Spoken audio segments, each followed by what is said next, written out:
ബഹുമാനപ്പെട്ട block Congress committee president പ്രിയപ്പെട്ട ഹരികുമാർജി, ഇവിടെ സന്നിഹിതരായിട്ടുള്ള INTUC-യുടെ ഓട്ടോ തൊഴിലാളി സഹോദരങ്ങൾ, ഇവിടുത്തെ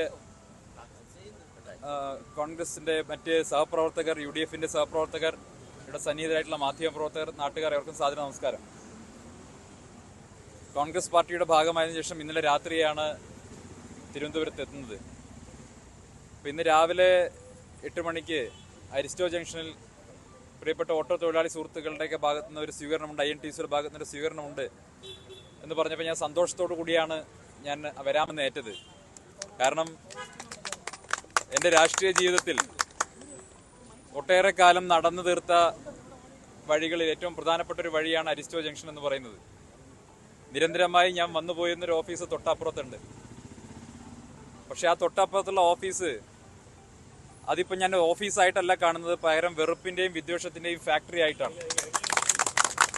ആ ഫാക്ടറി വിട്ടിട്ടാണ് ഞാൻ ഇറങ്ങിയത് എന്ന് ഇന്നലെ രാത്രി എനിക്ക് മനസ്സിലായി. ഞാൻ ഇന്നലെ രാത്രി ഷൊർണൂരിൽ നിന്ന് വന്ദേ ഭാരത് ട്രെയിൻ കയറിയപ്പോൾ അതിൽ ബഹുമാനപ്പെട്ട പ്രതിപക്ഷ നേതാവും പ്രിയപ്പെട്ട ഷാഫി പറമ്പിലൊക്കെ കൂടെ ഉണ്ടായിരുന്നു. ഞാൻ വരുന്ന വഴിക്കാണ് അറിഞ്ഞത് ആ ട്രെയിനിൽ എൻ്റെ തൊട്ടടുത്ത് മറ്റൊരാൾ കൂടി ഉണ്ടായിരുന്നു. ഞാൻ നേരത്തെ പ്രവർത്തിച്ച പാർട്ടിയുടെ സംസ്ഥാന പ്രസിഡന്റ് കൂടി ആ ട്രെയിനിൽ ഉണ്ടായിരുന്നു എന്ന് ഞാൻ അറിയുന്നത് പിന്നീടാണ്. ഞാൻ ഇന്നലെ റെയിൽവേ സ്റ്റേഷനിൽ വന്നിറങ്ങിയ സമയത്ത് ഞാൻ കാണുന്നത് BJP-യുടെ നിരവധി പ്രവർത്തകരെ അങ്ങോട്ട് ബഹുമാനപ്പെട്ട സംസ്ഥാന പ്രസിഡന്റ് ഫോൺ ചെയ്ത് വിളിച്ചു വരുത്തിയിരിക്കുകയാണ്. കേവലം ഒരു പ്രാദേശിക നേതാവായ എന്നെ ഭയന്നിട്ടാണോ സംസ്ഥാന പ്രസിഡന്റ് ഇത്രയും ആളുകളെ ആ രാത്രി റെയിൽവേ സ്റ്റേഷനിലേക്ക് വിളിച്ചു വരുത്തിയത് എന്ന് എനിക്ക് മനസ്സിലായില്ല. അപ്പോൾ അദ്ദേഹം ഇന്നലെ രാത്രി എന്നെ ട്രെയിനിൽ കണ്ടതിന് ശേഷം പാനിക് മോഡിൽ BJP പ്രവർത്തകരെ വിളിച്ചു വരുത്താൻ കാണിച്ചിട്ടുള്ള അദ്ദേഹത്തിന്റെ കർമ്മകുശലത അത് അദ്ദേഹം പാലക്കാട് കാണിച്ചിരുന്നെങ്കിൽ തോൽവിയുടെ ആഘാതം കുറച്ചുകൂടി കുറയ്ക്കാമായിരുന്നു എന്നുള്ള അഭിപ്രായമാണ് എനിക്കുള്ളത്. അദ്ദേഹത്തിനൊരു പ്രതിസന്ധി വരുമ്പോൾ, പ്രയാസം വരുമ്പോൾ സഹപ്രവർത്തകരെ ഓർമ്മിക്കും, ഫോണിൽ വിളിക്കും.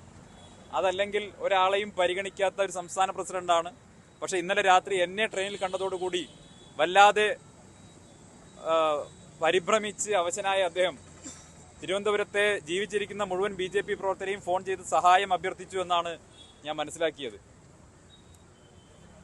ഇന്നലെ INTUC-യുടെയും അതുപോലെ ബ്ലോക്ക് കോൺഗ്രസ് കമ്മിറ്റിയുടെയും ഒക്കെ പ്രവർത്തകർ ബ്ലോക്ക് കോൺഗ്രസ് പ്രസിഡന്റ് നേതൃത്വത്തിൽ എനിക്ക് സ്വീകരണം നൽകിയിട്ടുണ്ടായിരുന്നു, റെയിൽവേ സ്റ്റേഷനിൽ സ്വീകരണം നൽകിയിട്ടുണ്ടായിരുന്നു.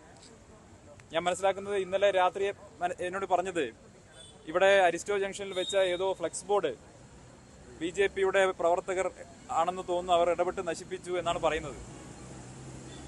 ഒരു ഫ്ലെക്സ് ബോർഡിൽ പോലും എന്നെ ഭയപ്പെടുകയാണോ സുരേന്ദ്രൻ എന്നാണ് എനിക്ക് ചോദിക്കാനുള്ളത്. ഞാൻ വെറും പ്രാദേശിക നേതാവല്ലേ, ചീള് കേസല്ലേ, ഒന്നും ചെയ്യാൻ പറ്റാത്തയാളല്ലേ. അങ്ങനെയൊക്കെ 190 സംസ്ഥാന കമ്മിറ്റി അംഗങ്ങളിൽ ഒരാൾ മാത്രമായ എന്നെ എന്തിനാണ് ശ്രീ K. സുരേന്ദ്രനും അദ്ദേഹത്തിന്റെ സംഘങ്ങളും ഭയക്കുന്നത് എന്ന് മനസ്സിലാകുന്നില്ല. എന്തായാലും ആ ഭയം നല്ലതാണ്. പട പേടിച്ച് പാലക്കാട്ട് നിന്ന് ഓടി പന്തളത്ത് പോയപ്പോ അവിടെ പന്തം കൊളുത്തിപ്പട എന്ന രീതിയിലാണ് ഇപ്പൊ അവസ്ഥ. പാലക്കാട് തിരഞ്ഞെടുപ്പിൽ മത്സരിച്ച മഹാൻ തന്നെയാണ് പന്തളം മുനിസിപ്പാലിറ്റിയുടെയും ചുമതലയുള്ളത്. അപ്പൊ പിന്നെ നടക്കുന്ന കാര്യങ്ങളൊക്കെ സ്വാഭാവികം മാത്രമാണ്. കേരളത്തിൽ BJP അധികാരത്തിൽ വന്ന 2 മുനിസിപ്പാലിറ്റികളാണ് പാലക്കാടും പന്തളവും. അഡ്മിനിസ്ട്രേഷൻ ഫെയിലിയറിന്റെ, ലാക്ക് ഓഫ് ഗവർണൻസിന്റെ ഏറ്റവും വലിയ 2 ഉദാഹരണങ്ങളായി ഈ 2 മുനിസിപ്പാലിറ്റികളെയും കേരളത്തിൽ നമുക്ക് ചൂണ്ടിക്കാണിക്കാൻ സാധിക്കും. BJP ക്ലെയിം ചെയ്തിരുന്നത് കേന്ദ്ര സർക്കാരിന്റെ പിൻബലമുള്ളത് കൊണ്ട് 100 കണക്കിന് കോടി രൂപയുടെ വികസന പ്രവർത്തനങ്ങൾ ഈ 2 മുനിസിപ്പാലിറ്റികളിൽ നടക്കുമെന്നുള്ളതാണ്. പക്ഷേ ഈ 2 മുനിസിപ്പാലിറ്റികളിൽ നടന്നത് കേരളം കണ്ട ഏറ്റവും വലിയ കറപ്ഷനാണ്, ഏറ്റവും വലിയ സ്കാൻഡൽസ് ആണ്, ഏറ്റവും വലിയ മാഫിയ ഭരണമാണ്. അതുകൊണ്ട് തന്നെ കേരളത്തിലെ ജനങ്ങൾക്ക് BJPക്ക് അധികാരം നൽകിയാൽ എന്താണ് സംഭവിക്കുക എന്നുള്ളതിന്റെ ഏറ്റവും പ്രത്യക്ഷ ഉദാഹരണങ്ങളായി പാലക്കാട് നഗരസഭയും പന്തളം നഗരസഭയും മാറിയിരിക്കുകയാണ്.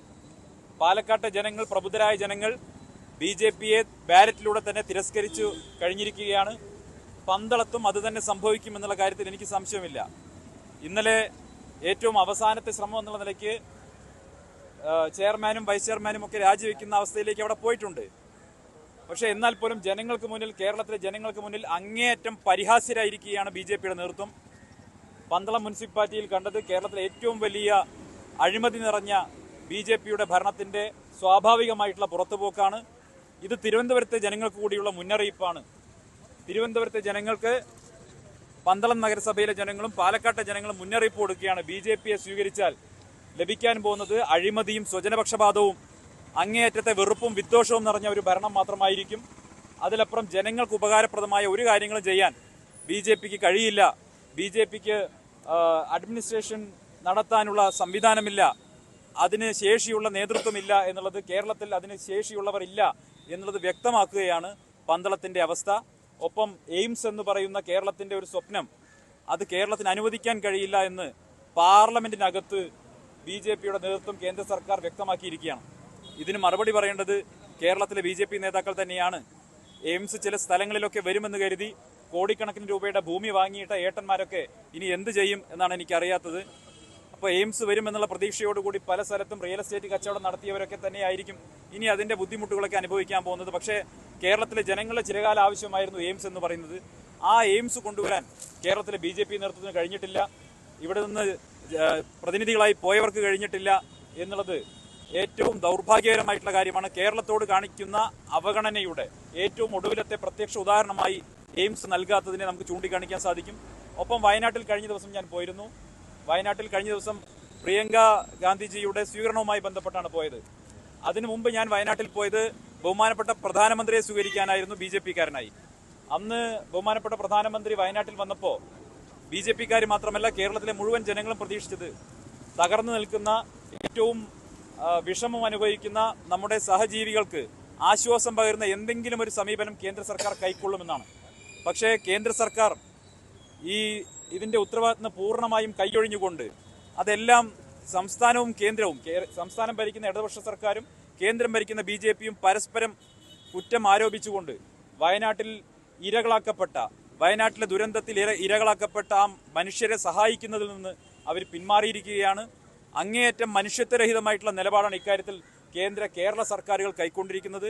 പ്രത്യേകിച്ച് മുൻ കേന്ദ്രമന്ത്രി കൂടിയായിട്ടുള്ള V മുരളീധരൻ നടത്തിയ ഏറ്റവും മനുഷ്യത്വഹീനമായിട്ടുള്ള പരാമർശം, വയനാട്ടിൽ നടന്നത് കേവലം 3 വാർഡുകളിലെ ഒരു ചെറിയ ദുരന്തം മാത്രമാണ് എന്ന രീതിയിൽ അതിനെ താഴ്ത്തിക്കെട്ടി വയനാട്ടിലെ ജനങ്ങൾക്ക് ലഭിക്കേണ്ട സഹായം ലഭ്യമാക്കാതിരിക്കാൻ വേണ്ടി നടത്തിയിട്ടുള്ള ഏറ്റവും മനുഷ്യത്വരഹിതമായിട്ടുള്ള ആക്ഷേപമുണ്ട്.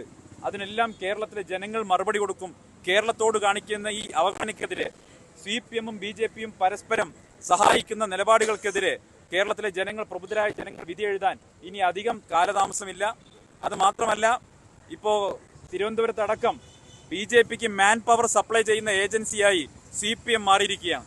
BJPക്ക് എവിടെ മാൻ പവർ ആവശ്യമുണ്ടോ അത് സപ്ലൈ ചെയ്യുന്ന ഏജൻസി പണി മുഖ്യമന്ത്രി പിണറായി വിജയൻ എടുക്കുകയാണ് എന്നുള്ളതാണ് തിരുവനന്തപുരത്തെ ഏറ്റവും പുതിയ സംഭവങ്ങൾ കൂടി സൂചിപ്പിക്കുന്നത്.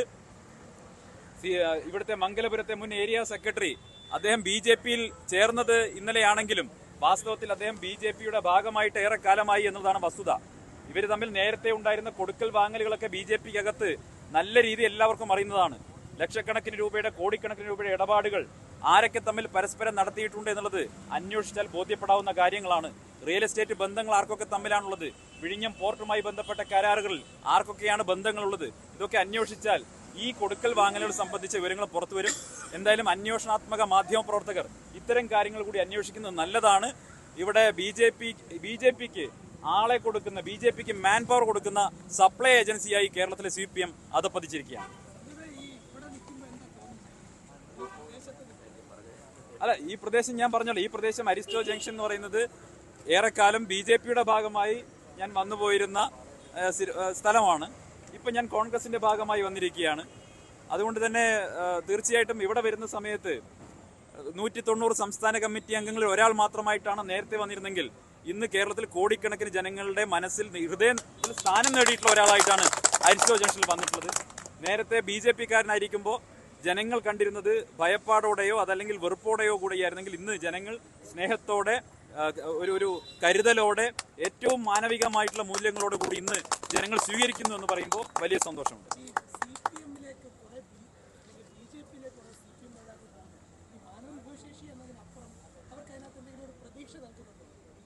ഞാൻ പറഞ്ഞല്ലോ, ഇതിപ്പം CPMൽ നിന്ന് BJPയിലേക്ക് പോകുന്നതുകൊണ്ട് പ്രത്യേകിച്ച് മാറ്റമൊന്നുമില്ല. CJP ആണല്ലോ ഇപ്പോൾ, കമ്മ്യൂണിസ്റ്റ് ജനതാ പാർട്ടിയാണ്. അതുകൊണ്ട് തന്നെ രണ്ട് കൂട്ടരും ഒരുപോലെയാണ്. കേരളത്തിൽ CJP ആയിട്ടാണ് ഇവർ പ്രവർത്തിക്കുന്നത്. BJPയുടെ സംസ്ഥാന പ്രസിഡന്റ് പിണറായി വിജയനും CPMന്റെ സംസ്ഥാന സെക്രട്ടറി K സുരേന്ദ്രനുമാണ് കേരളത്തിൽ.